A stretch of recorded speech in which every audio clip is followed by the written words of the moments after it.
اللہ تعالیٰ نے ان کو صفی کہا، بے وقوف کہا، سفہا کہا. کن کو؟ جنہوں نے پیغمبر پہ ابھی اعتراض کیا نہیں، ابھی کرنا تھا. رب نے ان کو بے وقوف کہا.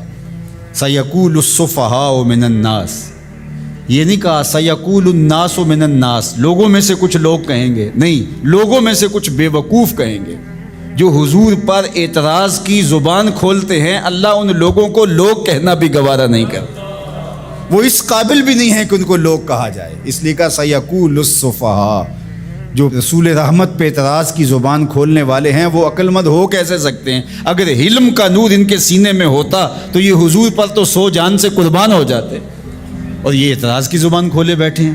تو کہا سَيَقُولُ السُّفَهَاءُ مِنَ النَّاسِ، لوگوں میں سے کچھ خفیف الحلم لوگ، کچھ جاہل، کچھ بے وقوف لوگ یہ کہیں گے ما وَلَّاهُمْ عَنْ قِبْلَتِهِمُ الَّتِي كَانُوا عَلَيْهَا، ان کو اس قبلے سے کس نے پھیر دیا جس پر یہ پہلے تھے.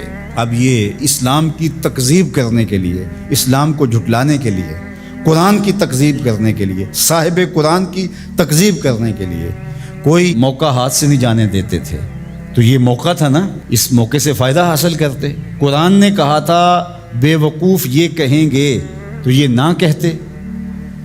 قرآن نے کہا تھا کچھ بے وقوف یہ اعتراض کریں گے، یہ کہتے ہم نہیں کرتے. قرآن نے کہا ہے کہ اعتراض کریں گے، لاؤ کون ہیں جنہوں نے اعتراض کیا. لیکن وہ بے وقوف کاہے کا جو عقل کی بات کر جائے. تو اس لیے اللہ تعالیٰ نے کہا کہ لوگوں میں سے کچھ بے وقوف کہیں گے ما وَلَّاهُمْ عَنْ قِبْلَتِهِمُ الَّتِي كَانُوا عَلَيْهَا، ان کو اس قبلے سے کس نے پھیرا جس پر وہ تھے. ما وَلَّاهُ، وہ چیز کیا تھی؟ یہ ایک سطحی اعتراض ہے. قبلہ کیا ہے؟ قبلہ جائے توجہ کو کہتے، ایک جہت ہے جس کو متعین کر دیا جاتا ہے. سجدہ قبلے کو نہیں ہے، سجدہ کعبے کو یا بیت المقدس کو نہیں ہے، سجدہ تو رب کو ہے. تو لوگوں کو یکسو کرنے کے لیے ایک سمت مقرر کر لی جاتی ہے اور سب ادھر رخ کر کے بیٹھ کے یکسو ہو جاتے ہیں. میں آپ سے گفتگو کرنے بیٹھا ہوں تو یہاں ممبر رکھ دیا گیا اور آپ سب لوگوں کی توجہ ادھر ہے، لیکن کسی انتظامی وجہ سے یہ ممبر وہاں رکھ دیا جاتا تو آپ سب کی توجہ ادھر ہوتی. تو مقصود کیا ہے؟ مقصود تو کلام سننا ہے، گفتگو سننی ہے. اب یہ ممبر یہاں رکھ دیا جائے یا وہاں رکھ دیا جائے. تو اللہ جل شانہ نے سجدہ تو اپنے لیے لوگوں کو اس کا حکم دیا ہے، لیکن ایک جہت متعین کر دی تاکہ لوگ یکسو ہو جائیں. یہ نہیں کوئی ادھر منہ کر کے کھڑا ہو جائے، کوئی ادھر کر کے کھڑا ہو جائے، ایسا نہیں، ایک جہت متعین کر دی. تو جو سمجھدار ہے وہ تو اس پر اعتراض نہیں کر سکتا کہ ادھر منہ کیوں کیا اور ادھر کیوں کیا.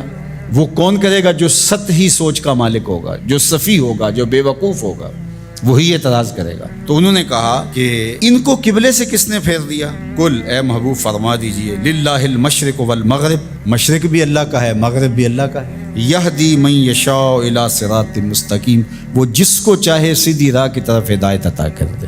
مشرق اور مغرب کا کیا تعلق ہے؟ یہ تو اللہ کے ہیں. مشرق بھی اس کا، مغرب بھی اس کا، پورب پچھم اسی کے ہیں. یہ شرق و غرب اسی کے ہیں. جہاں وہ کہے گا ہمارا سر وہاں جھک جائے گا.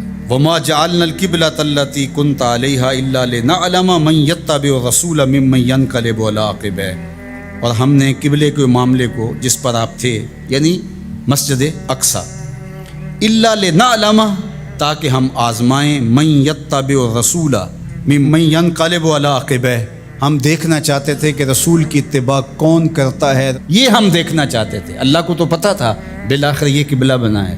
تو جب حضور مکے سے ہجرت فرما کے مدینہ تشریف لائے تو اللہ اپنے محبوب سے کہہ دیتا کہ محبوب رخ ادھر کر لو.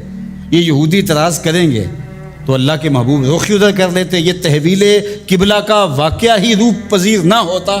اللہ تعالیٰ فرماتا ہے یہ ہم نے اس لیے کیا کہ ذرا ادھر منہ کر کے کچھ عرصہ نماز پڑھ لیں، پھر دیکھیں رسول کے پیچھے یہ رخ پھیرتے ہیں یا نہیں پھیرتے، یہ قبلے کو مانتے ہیں یا رسول اللہ کو مانتے ہیں. یہ ہم دیکھنا چاہتے تھے، یہ ہم پرکھنا چاہتے تھے، یہ ہم آزمائش کرنا چاہتے تھے تمہاری. اللہ اکبر. اب دیکھو دوہری آزمائش تھی صحابہ کی، بالخصوص جو مہاجرین تھے. وہاں سے ہجرت کر کے مدینۃ المنورہ آئے تو وہاں کعبۃ اللہ سامنے ہوتا تھا نماز پڑھتے ہوئے. اب جہاں سے بندہ آیا ہو اس وطن معلوف کے ساتھ ایک الفت کا رشتہ ہوتا ہے، اس لیے اسے وطن معلوف کہتے ہیں. اب ان کا دل تو کرتا ہوگا ادھر رخ کریں، لیکن 16-17 ماہ ان کا امتحان لیا گیا ادھر پیٹھ کرو جدھر تمہارا جی چاہ رہا ہے. کیونکہ رسول کا رخ ادھر ہے، تمہارا رخ بھی ادھر ہونا چاہیے۔ اللہ اکبر۔ اب جب ادھر دل جمنے لگا اور بندہ مانوس ہو گیا اس قبلے سے، تو اب حکم ہوا نہیں، اب ادھر سے ادھر رخ پھیرو۔ پہلے ادھر منہ کرنا امتحان تھا، اب ادھر منہ پھیر کے رخ کرنا جو تھا وہ امتحان تھا۔ تو اللہ کہتا ہے ہم اس لیے یہ قبلے کے معاملے کو اس طرح بنایا ہے تاکہ ہم دیکھیں کہ کون جو ہے وہ قبلے کی اتباع کرتا ہے اور کون قبلہ نما کی اتباع کرتا ہے۔ ہم یہی دیکھنا چاہتے ہیں۔ یہ بہت بھاری کام تھا، لیکن جن کو اللہ نے ہدایت دی ان کے لیے مشکل نہیں ہے۔ قبلے سے پھر جانا، قبلے سے رخ پھیر کے دوسری جانب کر لینا، یہ کوئی اتنا آسان کام ہے؟ اللہ کہتا ہے یہ بھاری کام تھا، وزنی کام تھا، لیکن جس کو اللہ ہدایت دے اس کے لیے مشکل نہیں ہے۔ اور آپ تاریخ پڑھیں، کسی ایک نے بھی یہ نہیں کہا کہ یہ کیا ہوا، حضور کے سارے غلاموں نے رخ پھیر لیا۔